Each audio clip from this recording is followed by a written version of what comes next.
Bonjour à tous, j'espère que vous allez bien. On continue la génétique avec le thème sur le brassage des génomes à chaque génération. Dans cette vidéo, nous allons commencer par voir les lois de Mendel. Vous êtes prêts? C'est parti!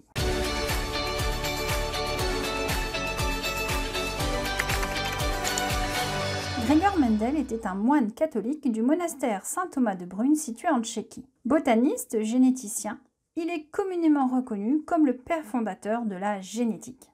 Il est à l'origine de ce qu'on appelle les lois de Mendel, qui définissent la manière dont les gènes se transmettent de génération en génération. À son époque, comme un enfant présentait à la fois les caractères de son père et de sa mère, il était communément admis que l'hérédité se faisait par mélange des caractères parentaux dans certaines proportions. Papa, maman, enfant. Mendel réfuta cette loi de l'hérédité par mélange. Il travailla sur plusieurs caractères de lignées de petits pois et émit 3 lois. La loi d'uniformité des hybrides de première génération. La loi de ségrégation des caractères dans la génération F2, que l'on appelle aujourd'hui la loi de disjonction des allèles, et la loi d'indépendance de la transmission des caractères. Le choix du petit pois était un choix très judicieux.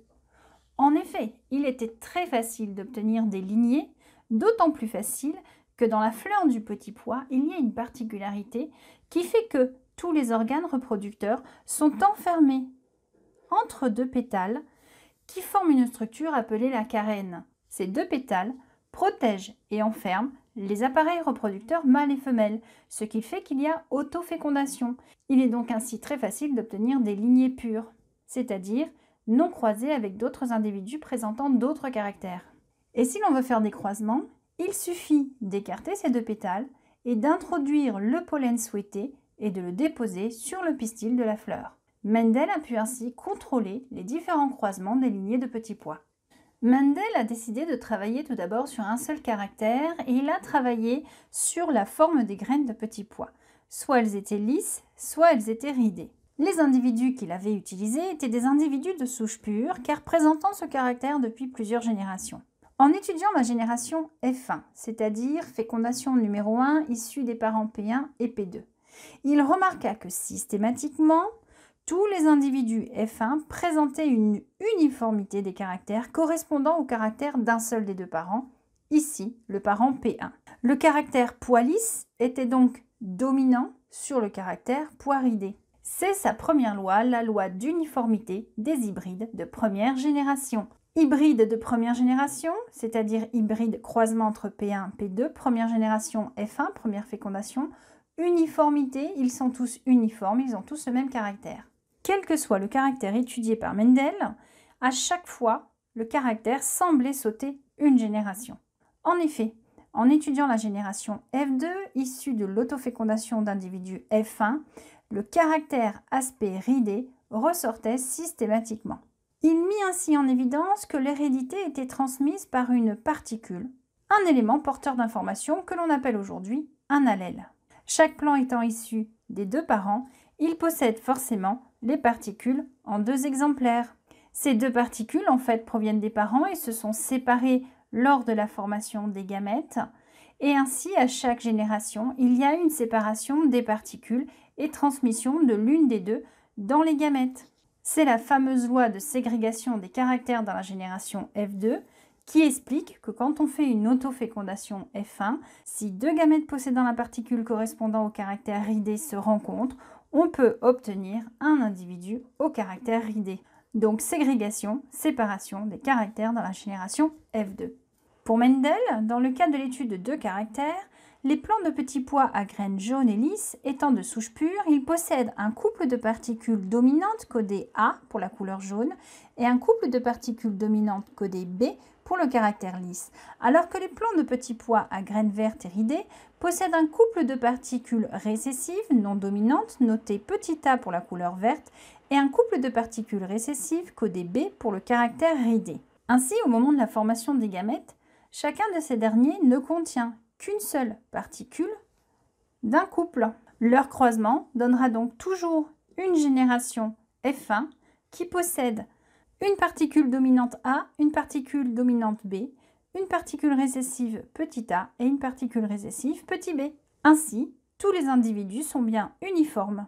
En travaillant sur la génération F2, il a observé différentes combinaisons de caractères. Il a observé par exemple des petits pois jaunes et lisses. Bon, bah c'est normal, hein.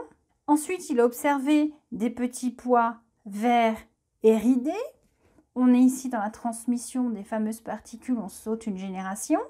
Mais qu'est-ce qu'il a constaté également? Il a constaté des petits pois jaunes avec le caractère ridé et il a constaté des petits pois verts avec le caractère lisse. Ainsi, en travaillant sur deux caractères à la fois, la couleur et l'aspect de la graine, il a constaté que les particules associées aux deux caractères n'étaient pas forcément transmises ensemble des parents aux descendants et qu'elles pouvaient se disjoindre, c'est-à-dire se séparer, pour s'associer, faisant apparaître de nouvelles combinaisons de caractères ou phénotypes en F2. C'est sa troisième loi, la loi d'indépendance de la transmission des caractères. La fécondation correspond à l'union de deux gamètes dits haploïdes car ils ne contiennent qu'un seul chromosome de chaque sorte. La réunification des deux noyaux, que l'on appelle la karyogamie, rétablit le karyotype et donc rétablit la diploïdie. Ainsi, le cycle de vie de l'homme est une alternance de phases haploïdes et de phases diploïdes. Dans ce cycle, la phase diploïde est prépondérante. La fécondation permet ainsi la stabilité du karyotype au fur et à mesure des générations.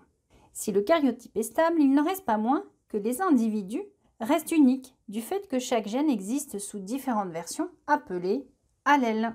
Ainsi, pour un gène donné, un individu peut être qualifié d'homozygote s'il possède deux allèles identiques. On va dire de l'individu qu'il est homozygote récessif si ces deux allèles sont récessifs. On va parler de lui comme d'un homozygote dominant s'il possède deux allèles identiques dominants. Et on va dire de lui qu'il est hétérozygote s'il possède deux allèles différents. Hétéro veut dire différent et homo veut dire identique. Ainsi, si nous travaillons sur deux gènes portés par le même chromosome. Prenons le cas de l'individu numéro 1. Pour le gène alpha, cet individu possède deux allèles identiques sur chacun de ses chromosomes. Il est donc homozygote. Pour le gène bêta, par contre, il possède un allèle grand B sur un chromosome et un allèle petit b sur l'autre chromosome. Il est donc hétérozygote pour le gène bêta. L'individu numéro 2, quant à lui, est hétérozygote pour le gène alpha, mais homozygote pour le gène bêta. Alors attention aux conventions d'écriture. Entre crochets, on indique toujours le phénotype, c'est-à-dire l'ensemble des caractères visibles. Entre parenthèses, on inscrit toujours le génotype, c'est-à-dire l'ensemble des allèles que possède un individu.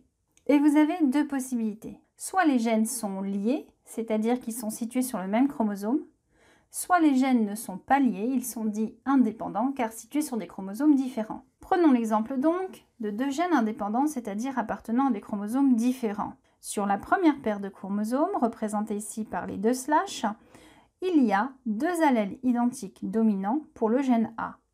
Donc un chromosome avec l'allèle grand A et un chromosome avec l'allèle grand A. Pour l'autre gène, le gène D, porté par une autre paire de chromosomes, cet individu possède un allèle petit d sur un des chromosomes et l'allèle petit d sur l'autre chromosome. On peut représenter cette ligne d'écriture sous forme de fraction. Concernant le phénotype de cet individu, il est homozygote dominant pour le gène A, il va donc exprimer le caractère grand A, et il va être homozygote récessif pour le caractère D et va donc exprimer petit d.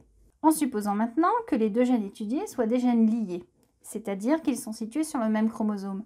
Dans ma parenthèse, je n'aurai donc qu'une seule paire de chromosomes représentés. Sur un des chromosomes, je vais avoir l'allèle grand A pour le gène A et l'allèle petit d pour le gène D. Sur l'autre chromosome, comme c'est une souche pure, j'ai les mêmes allèles. Je peux donc représenter mon écriture en ligne ou en fraction. Concernant le phénotype de l'individu, il est homozygote dominant pour le gène A et présente donc le caractère grand A. Il est homozygote récessif pour le gène D et présente donc le caractère petit d. Maintenant, cet individu, il aurait très bien pu être homozygote dominant pour le A, mais hétérozygote pour le D. À ce moment-là, il exprime le caractère grand A et grand D. Ainsi, quand on connaît le génotype d'un individu, il est possible d'envisager les différentes combinaisons de gamètes qu'il peut produire. Supposons une cellule germinale à l'origine d'un spermatozoïde ou d'un ovule en début de méiose. La membrane nucléaire a disparu, les chromosomes doubles sont formés. On sait que l'individu est des génotypes grand A petit a, grand B, petit b. On écrit avec une virgule car on a deux gènes séparés. Cette cellule va subir une première division où on va séparer les deux exemplaires de chaque paire. Donc en réalisant une distribution aléatoire, avec le chromosome grand A, dans la première cellule fille, peut venir soit le chromosome qui porte grand B, soit le chromosome qui porte petit b. Si avec grand A, j'ai grand B qui est venu, alors forcément, avec petit a, j'ai petit b qui est venu. Si avec grand A, j'ai petit b qui est venu, à ce moment-là, forcément, avec petit a, j'ai grand B qui est venu. Concernant l'écriture des gamètes, on va respecter la même codification. À la différence, c'est que comme il n'y a qu'un seul chromosome de chaque sorte, il n'y a donc qu'une seule barre. En considérant maintenant des individus type plante pouvant présenter ces différentes combinaisons de gamètes, si on pratique une autofécondation, on va pouvoir dessiner un tableau de croisement dans lequel, après avoir reporté les différentes combinaisons possibles de gamètes, il suffira de réunir les parenthèses pour reconstituer le génotype de leur descendance. Ainsi, pour cette case-là, j'ai un grand A avec un grand A, j'ai un grand B avec un petit b. Par convention, on met toujours le dominant en premier, ou au-dessus si vous écrivez en forme de fraction. Ici, j'ai un grand A, petit a, etc., etc. Et au final, ça nous donne ça. Et vous pouvez constater qu'en ne considérant que deux gènes, il y a 4 possibilités de gamètes différents, mais surtout 9 possibilités de génotypes différents. La fécondation est donc source de diversité. Mendel avait émis l'existence d'une dominance et d'une récessivité des caractères en étudiant les croisements de petits pois. Il l'avait observé aussi bien sur des caractères des petits pois que sur les caractères des fleurs, en prenant des plants de souche pure présentant des fleurs roses et en les croisant avec des plants de souche pure à fleurs blanches. Il avait remarqué qu'il avait toujours des individus à fleurs roses. C'est sa fameuse loi d'uniformité des hybrides de première génération. Donc allèle dominant, allèle récessif, lors du croisement on met face à face les deux allèles, le dominant prend le dessus et s'exprime. Sauf que si Mendel avait travaillé sur d'autres plantes, comme ici les roses, il aurait constaté qu'il y avait un petit problème. Et oui, en effet, ce signe n'est pas rouge, mais rose. Nous avons ici le cas de ce qu'on appelle une dominance incomplète. Aucun des deux ne domine totalement.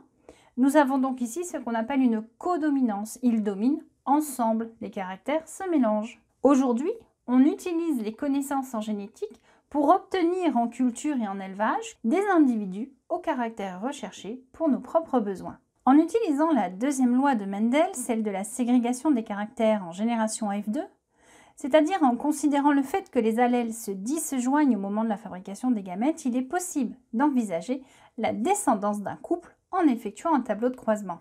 On peut prendre chez nous les humains l'étude des groupes sanguins.